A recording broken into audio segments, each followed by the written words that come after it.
Bonjour Raphaël Bayot. Bonjour Philippe, bonjour à tous. Tous les jours, vous ouvrez l'émission avec votre journal du village, autrement dit les dernières nouvelles de la presse, de la télé et d'Internet. Oui, aujourd'hui, il sera question de silence assourdissant, sans doute l'expression la plus énervante entre toutes, mais qui se justifie ce matin. Mais avant tout, j'ai la cathode qui me démange. Qu'avez-vous regardé hier, chers auditeurs? Voici les audiences de Médiamétrie. Avec beaucoup de groupes Canal+ dedans, évidemment.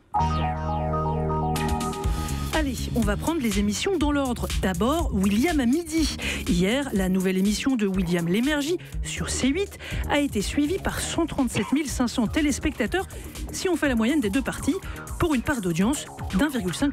Et si on compare au score de l'émission qui était à la même place l'année dernière, qu'est-ce que ça donne? Alors, le truc, c'est qu'il faut comparer avec des horaires comparables, c'est-à-dire la deuxième partie de la nouvelle édition qui commençait à cet horaire et qui oscillait toujours donc entre 250 000 et 300 000 téléspectateurs.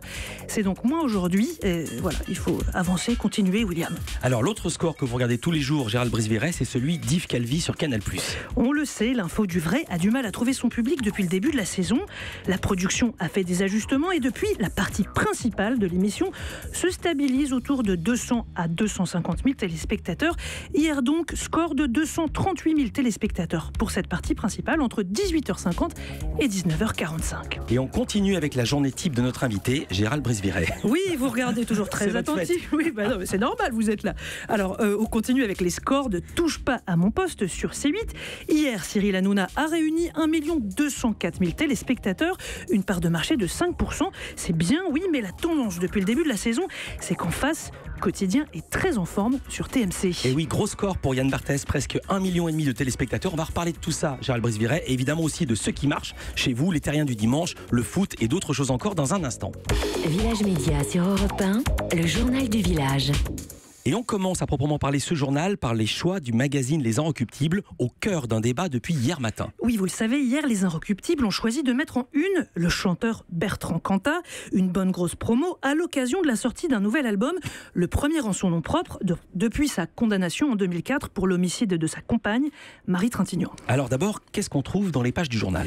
Un texte, puis une interview signée Jean-Daniel Beauvalet, grand spécialiste du rock depuis 30 ans. Il y a beaucoup de questions sur la musique, mais aussi sur Villeneuve et la prison. Une phrase de Bertrand Cantat résonne: vivre était insupportable après ce qui s'était passé. Le journaliste lui demande aussi s'il a été suivi médicalement, psychologiquement, tout en le tutoyant. Alors, dès hier matin, cette une et ces lignes ont fait réagir. Ces lignes ont fait réagir, très fortement réagir. Oui, 9h, tweet très clair de Marlène Schiappa, la secrétaire d'État à l'égalité femmes-hommes. Et au nom de quoi devons-nous supporter la promo de celui qui a assassiné Marie Trintignant à coups de poing? Ne rien laisser passer, écrit-elle. Dans la journée, les Inrock et Cantat deviennent le sujet numéro 1 sur le réseau social Twitter. Le journaliste Frédéric Pommier le rappelle, en France en 2016, au moins 123 femmes sont mortes sous les coups de leur conjoint. L'intellectuel Raphaël Glucksmann souligne: quand tu as tué une femme, la décence exige que tu fasses profil bas à jamais. D'autres internautes visent le journal. Certains détournent la une des Inrock avec des photos de tueurs en série. D'autres postent des photos. On a vu une photo notamment où le journal était placé dans des rayons de supérette, des rayons du papier toilette. Face à ce déferlement, les Inrock n'ont toujours pas pris la parole. Oui, et c'est pas faute d'avoir essayé silence radio à tous les étages. J.D. Beauvalet, qui vit en Angleterre, nous a envoyé bouler. Le directeur de la rédaction, Pierre Siankowski, est en reportage à Madrid. Il ne décroche pas son téléphone. La demande officielle via le service de presse, lettre morte. Personne pour expliquer ses choix éditoriaux. Alors, ce qu'il faut comprendre, c'est que ce silence radio s'explique notamment parce qu'en interne, au sein même des Inrecuptibles, cette une a suscité un débat très acéré. À ce sujet, le site Arrêt sur Image décrit des journalistes très divisés. La preuve, un mécontent a même trollé le compte Twitter officiel des Inrock hier matin. Sur le compte officiel, la une avec Bertrand Cantat est apparue barrée d'une fausse citation. Je cite donc: dans toute cette affaire, la vraie victime, c'est moi, avait l'air de dire Bertrand Cantat. Cette image a ensuite été retirée au bout de quelques minutes seulement. Alors il y a aussi une façon plus cynique ou clinique de voir ça, ou plutôt une question: est-ce que les Inrock ne sont pas offerts un buzz à bon compte? Alors il faut rester factuel. Les Inrecuptibles vont mal, comme beaucoup de titres de presse. De chiffres, à l'été 2016, l'hebdo se vend encore à plus de 40 000 exemplaires. Un an plus tard, juin 2017, les ventes tombent à 33 000 exemplaires en moyenne. Vous voyez, ça chute vite. Et pour enrayer tout ça, le journal a présenté une nouvelle formule à la rentrée. Je vous rappelle qu'en octobre 2013, les Inrock avaient déjà mis Bertrand Cantat sur leur couverture. C'était la première fois qu'il parlait et ce coup éditorial avait permis au journal de très bien se vendre. Vous en tirez les conclusions que vous voudrez, mais ce qu'on aurait aimé faire, c'est en débattre avec les gens des Inrecuptibles. La porte est ouverte, l'invitation est lancée, venez quand vous voulez.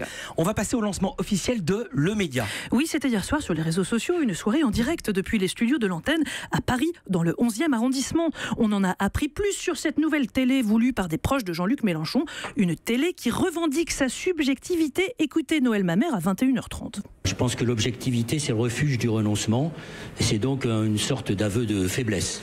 Voilà, mais ne soyons pas mauvais joueurs, la soirée s'est révélée plutôt passionnante avec beaucoup de sourires. On a appris comment devenir sociaux, traduction actionnaire de ce nouveau média.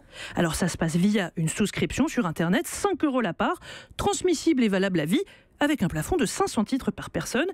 Un modèle économique directement inspiré de celui d'un club de foot. Non. L'en avant Guingamp. C'est pas vrai. C'est ce que nous apprend Paris Match ce matin.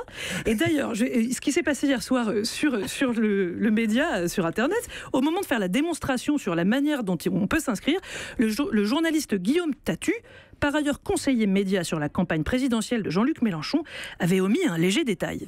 Ajouter une carte bancaire. Allez, là, je ne vais pas donner mes numéros de carte, ça t'embête pas. On va les. Si tout le monde peut fermer les yeux. On va les cacher. Voilà, fermer les yeux. Fermer les yeux dans le voilà, ça on va pas mettre à l'écran. On danse en attendant pour qu'on attire voilà, mets-toi devant, comme ça on. fait un numéro de claquette. Voilà, il a fallu que 2 journalistes de la rédaction se positionnent devant la télé qui retranscrivait en direct l'écran d'ordinateur pour éviter que la France entière ne pique les codes de carte bleue de Guillaume Tatu. Allez, c'est le métier qui rentre. En tout cas, l'intérêt est là. Ce matin, 150 000 personnes avaient déjà visionné la vidéo YouTube. Merci Raphaël Baillot. Europe 1.